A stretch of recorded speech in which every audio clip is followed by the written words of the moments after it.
Pecota says the Cubs should cruise in the NL Central. Let's talk about that next.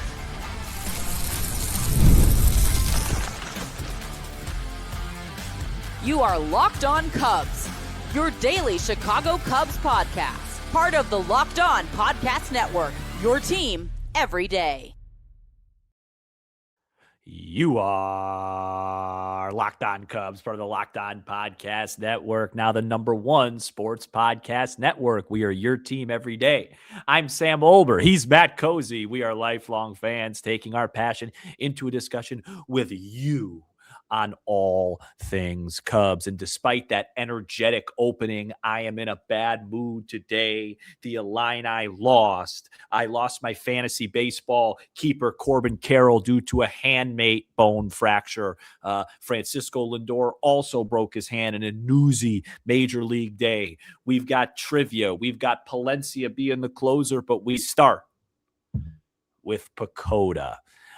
Usually, Matt, I'm not too into these things, as you know better than anybody, as we do a show together every day. But last year, Pecota was really high on the Cubs, and they were right.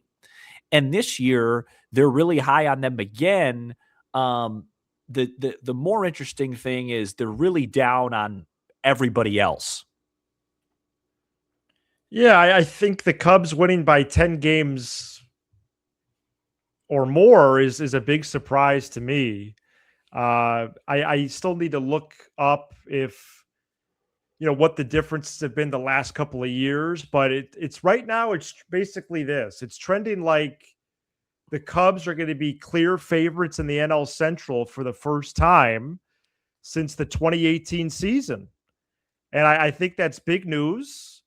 I was surprised by the cluster for second place, basically 3 teams all around 80 wins. But the Cubs being at about 90 wins from Pecota, which is from Baseball Prospectus, and everybody else being a ways behind is just another encouraging sign. Some of the other systems right now, at least Fangraphs, doesn't see it that way. It's more of not a coin flip. It's a little bit more than that, but Pecota is nowhere close. To be 10 games clear of a team is a really definitive sign. So let me get into it. I'll read them off. If you remember last year, they were pretty down on the Brewers too, Pecota. Right. They have the Cubs projected at 90.5 wins, which for me, I immediately just, can't project half wins, but all right.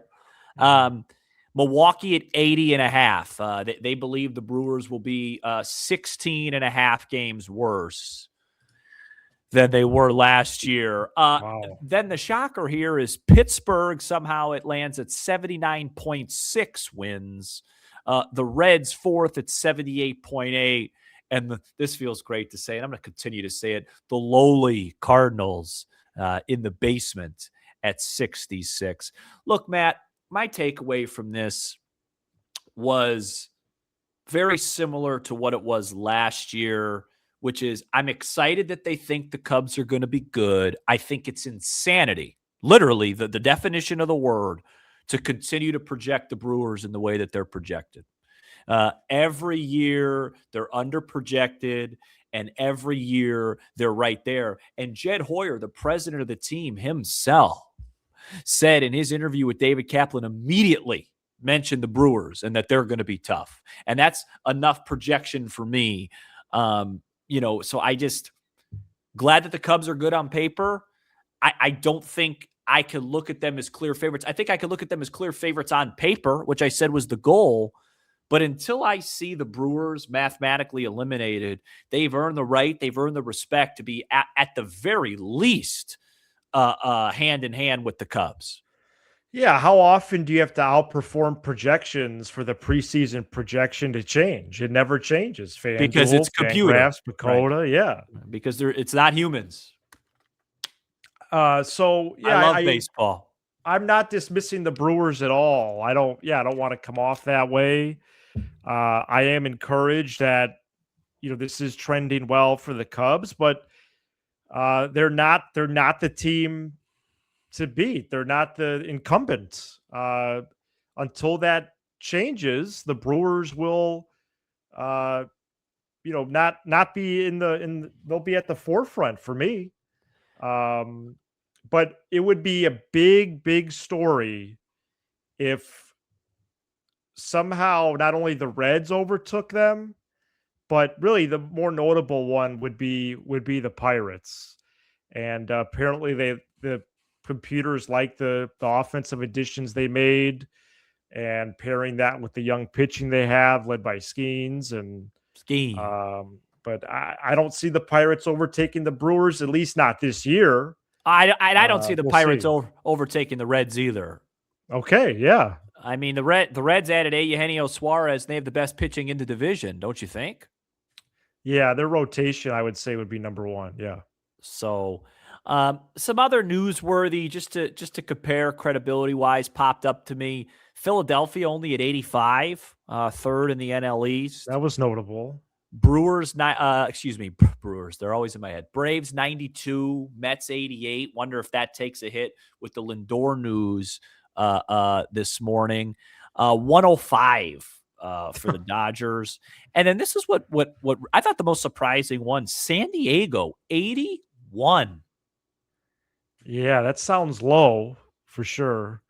And one thing to note, Sam, the Braves number has changed with what's the gentleman's name I can't pronounce? Spencer Schwallenbach? Yeah, Schwallenbach. Yep. Yeah, so it's already down to like 90.9.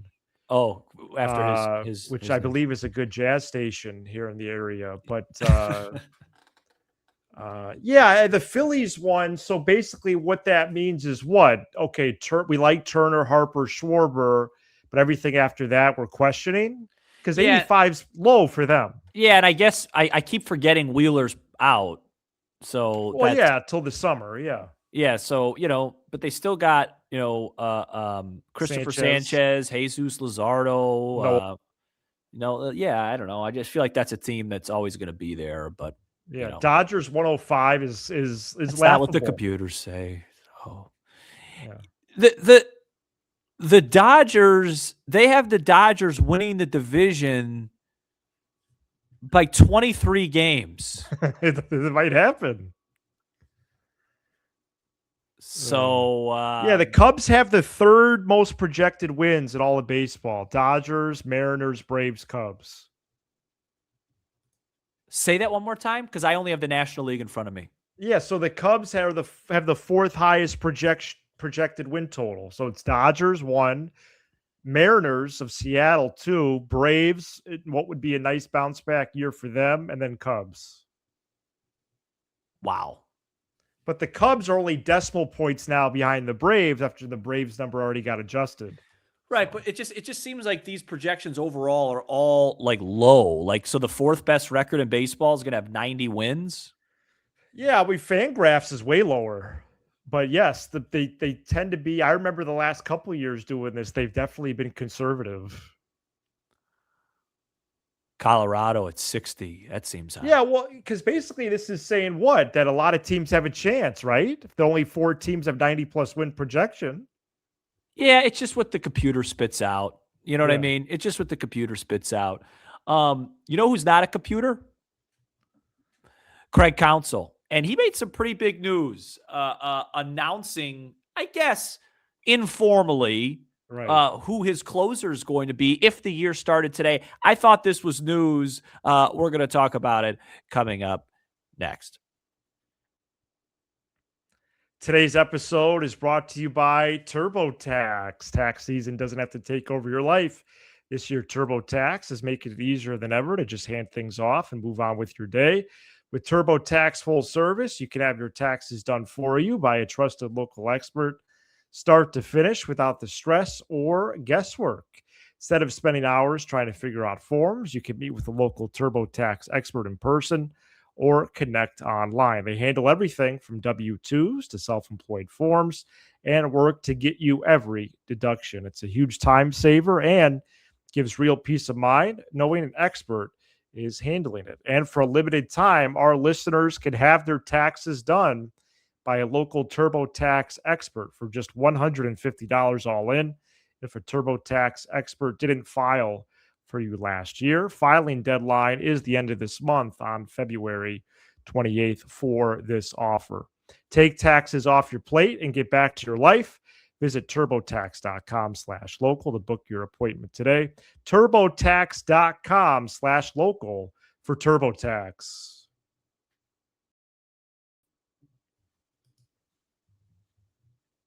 Thank you for making Locked On Cubs your first listen today, and thank you for making Locked On the #1 sports podcast network. You already live your team every day. Now take it up a level and go ad-free. Join the Everydayer Club and get Locked On Cubs with no interruptions, all for just $5 a month or $50 a year. Show us some love. Go to lockedoncubs.supercast.com or check the link in this episode description. Matt, Jesse Rogers asked Craig Counsell if Daniel Palencia would get the 9th inning if the regular season was starting now, and his answer was yes, simply yes. And I think it's newsworthy for 2 reasons. Okay, I'm going to tell you them in order, 1 and then 2. Number 1 is that usually Counsell assigns his best reliever for the most highest leverage spot, out-getter versus announcing an actual true 9th inning guy. For example, last year, Presley was the closer, I put in air quotes, in the beginning of the year. But then, it was Hodge was the out-getter and whatnot. So I thought that was kind of a little bit of a pivot. And reason number 2 is this has not gone well for the Chicago National League Ball Club the last few years, where there's this pattern of kind of an out of a nowhere guy comes out of nowhere and starts pitching really well in the middle of the year. In 2023 was Alzolay. And then he gets the closer spot in 24, doesn't go well, doesn't last long. In 2024, it was Porter Hodge, comes out of nowhere, best reliever. He, like I said, he wasn't the closer, but he was the main guy. Starts out 2025, doesn't go well. Will Daniel Palencia continue that pattern, or will he be the guy and keep it for the season? Yeah, I don't find him to be as comparable to the other 2 guys. At least maybe it was because the run of dominance he really had last year. There was probably a week or 2 stretch where Alzolay and Hodge had those. But I think the pure volume of dominance that Palencia had, save for maybe 2 or 3 outings. And then he had that break after that big blow up last September. But I mean, obviously I hope it doesn't go that way, but it just seems to me, whether it's velo, whether it's spin rate, and then the intangibles of moxie, confidence, comfort, whatever else, it has a different feeling right now for me. I think the ability to really be a lockdown guy at times is the difference maker, whereas Alzolay and Hodge, they couldn't hit 102, and I think that's what's pulling me a different direction right now.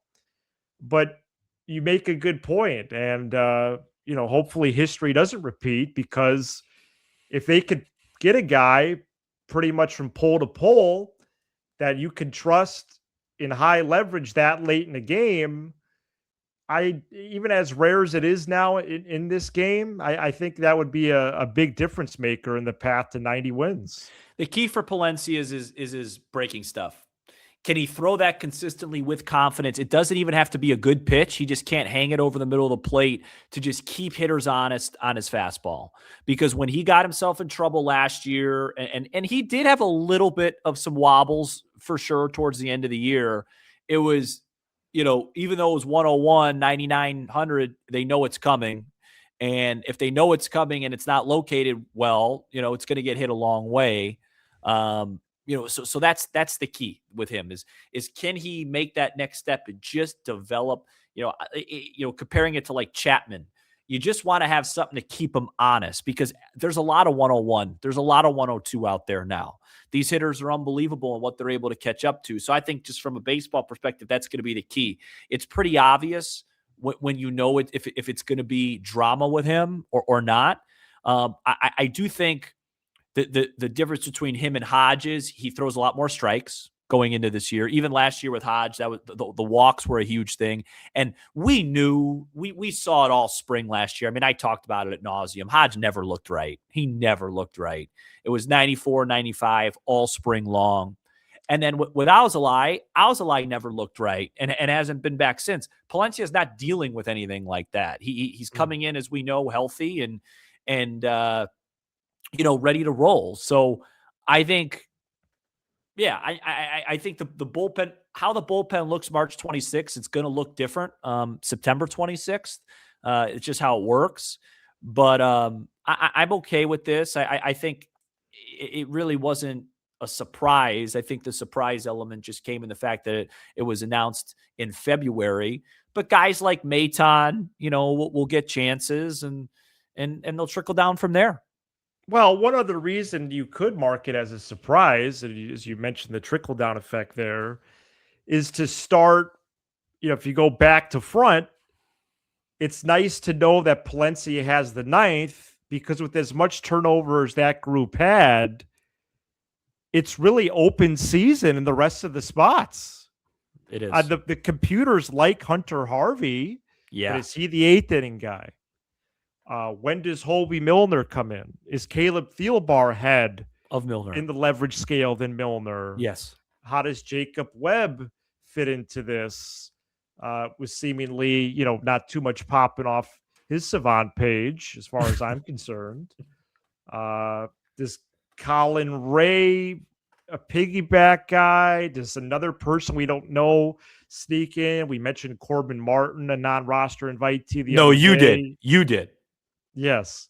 So as Palencia the anchor, and then it's really, really wide open before that. So I think it's helpful to know where they could get the game to. What's going to be a big storyline, as we talked about earlier this week.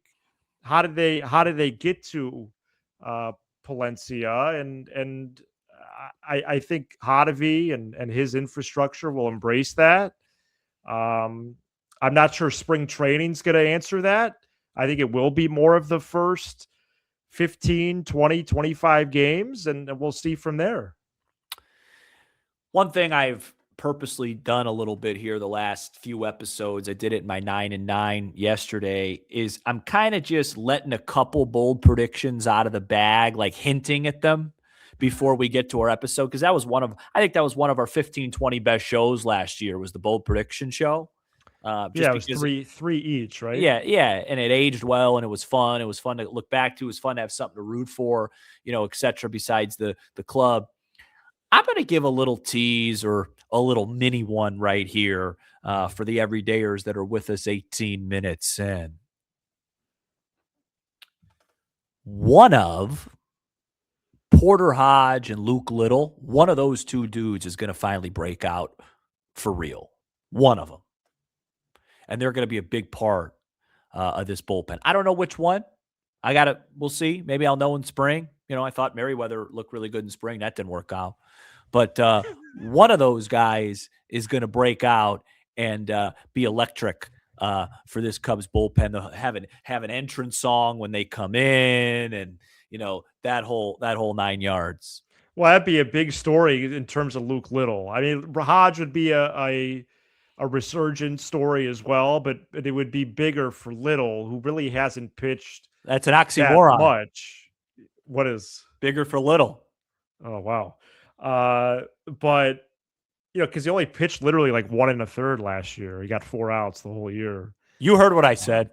Walks were just a major problem. I would make a walk joke, but I can't land it, at least not currently. I was going to do like a major walk, like How I Met Your Mother, Robin, and oh yeah. All right. Yeah, right now Hodge gets the last bullpen spot in my roster projection. That's good to know. I'm just saying, just keep an eye on that. There's some news and notes, some transactions we're going to get to, and we'll have a little bit of fun with trivia coming up next.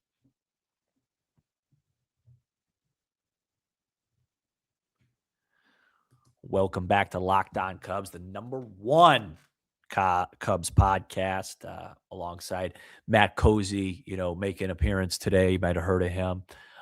Matt, any of these transactions, Cubs did a lot of some minor league stuff. This is more your territory than mine. Kyle Wright to a minor league deal. He was really good a few years ago. He's had a bunch of injuries. Is there a Brad Keller reclamation situation with him? I get, and I listen, there's nobody, I think, that loves the listeners or at least engages with the listeners more than me. I talk to them all the time. But when I get these messages, Sam, you got to do a show. Kyle Wright, this could be huge. Listen, I don't know, Matt. You know what I mean? Gosh, I hope they're being sarcastic. Well, he hasn't pitched since 2022. Yeah, well, maybe there's a reclamation project in there. Well, totally. And I think he hasn't pitched since 23, 22. He was really good. Really, really good. Yeah. But folks, it's 2026. And so he's really, really back end depth. If it gets beyond that, I think that would be surprising. Trent Thornton is coming off a pretty major Achilles injury. He's a non-roster invitee, but when he was been on for the Mariners the last couple of years, that was interesting. We mentioned Corbin Martin. One of your favorites, Aaron Savale to the A's. No longer. Yes. Cubs signed former Pirate great Vince Velasquez the other day to a minor league deal. So they're in the phase now where it's you're just collecting arms and volume. Well, and you also have to have guys to pitch in these spring training games. People don't realize, especially with the WBC. Yeah, like you do have to field. I know the games don't count, but you do have to field a team. Yes. Yeah. Right. Right. So you have to get guys to pitch, and they're they may be pitching for the Cubs' eyes, but they're also pitching for everybody else's eyes around the big league. So that's just how these signings work. You mentioned the WBC. Just really bad news today for all of baseball. Lindor and Corbin Carroll, handmade bone injuries. I know Carroll's was I think it was batting practice 4. Was it 4 WBC or was he just at spring training? I don't know which it was, but first of all, huge loss for Team USA, Carroll. Huge loss for Lindor. Is he Puerto Rico or Dominican Republic? I can't remember. Puerto Rico. He wasn't scheduled to play this year. Oh, he wasn't? Insurance issue. Oh, okay. But even more so, huge loss for those two teams. And I mean, literally for me, two of my favorite guys in baseball to watch. I mean, I love those guys. Wow.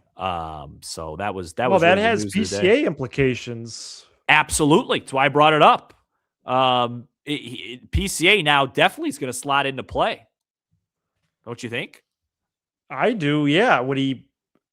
I know it's weird to think, but would he play a corner? I think if he plays, he gets center. I would think so. It'd be I think the reason why Buxton slots ahead of him is bat purposes versus, I don't know. So maybe I don't think Buxton to left, Judge back to right, Pete in center. I think it's ridiculous that Pete's not playing. I'll just put that out there. I mean, not starting, excuse me. Yeah. All right. Any other news notes that you wanted to touch that I missed? I don't think so. You want me to go first? My trivia is real short for you.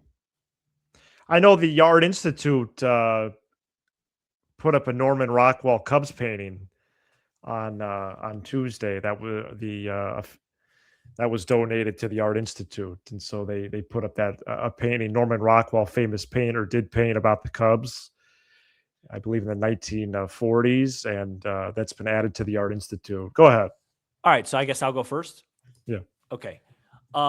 Which Chicago Cubs player in spring training played 10 games 1 year and hit 8 home runs? All right, can you repeat that? 10. Yeah. I think you said 10 games, 8 homers. Is that possible? Yeah, that was a spring training. And he only played 10 games? According to what this says, yes. 10 games, 8 homers, and you didn't give me a position? Not giving you anything right now. I will in a sec. Just think through it. Mark Bellhorn. No, much more modern. David Bodie. No, you have the oh, see, this is what now this is saying 9 home runs in 12 games. Which player had the greatest spring training of all time in 2015? How's that? Oh, 2015? Yeah. Now it's saying 425, 9 home runs. Did he end up contributing in the regular year? I'd say so, yeah. Oh, okay. Chris Bryant? That's correct. Oh, wow. And so that was another reason why people were up in arms. He started that year in Des Moines, of course. Exactly. And that's why I wanted to do a spring training question, and I literally the only stats I could find is that year for Chris Bryant. Yeah, I should dig in deeper on spring training stats. That's a good idea. Yeah, it's just really hard because they don't really keep right. track You of have it. to do a lot of manual. And I feel bad because he got announced on the 60-day IL again, and so wanted to give some good vibes to KB. All right, what do you got? All right. Well, I think at some point here there's a couple things that we could start doing. One is to commemorate the 2016 team throughout the year. Yeah. I have a couple ideas for that. And then really get into official countdown for opening day, because Thursday will be 42 days away.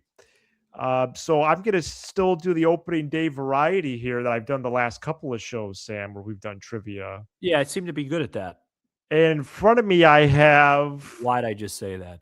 The 1, 2, 3, 4, 5, 6, 7, 8, 9, 10, 11 Cubs starting pitchers since the year 2000, when we really first started following this team. Since the year, I started in 98 for the most part, but since 2000, could you name those 11 guys that started opening day? And simple math would seem to indicate many of these guys had more than one opening day nod. If I miss a guy here, I will be ashamed. Yeah, I can see you doing really well here. Now I may say the wrong guy, but I won't forget anybody. All right, I'm gonna go. Let's knock out Zambrano. He did it 6 times. Yeah, which is the most, I would assume. It is. Let's get Lester in there. Let's get Arrieta in there. Lester did it 4 times. Arrieta once. Let's get Hendricks in there. Hendricks 3 times. Let's get our buddy of the show, Justin Steele, in there. Steele 1 time. Let's get Imanaga in there. Last year. All right. That knocks out a lot of the obvious. Let's get Dempster in there. Yep, twice. Did Traxel do it? I think that was the year before the question starts, 99. Tapani? No, I think that was the year before that. Kerry Wood? Kerry Wood twice. Okay. Let me think here. Did Jeff Samardzija do it one year? 2 times. Wow. 2 names left. One person did it 3 times. One person did it once. Oh boy, I really talked myself up here. Lieber. Yes, Lieber. 0, 0, 0, 1, and 0, 2, I do believe. I'm missing one. Oh no. Lieber did it 3 straight years? Yeah. Wow. Oh boy.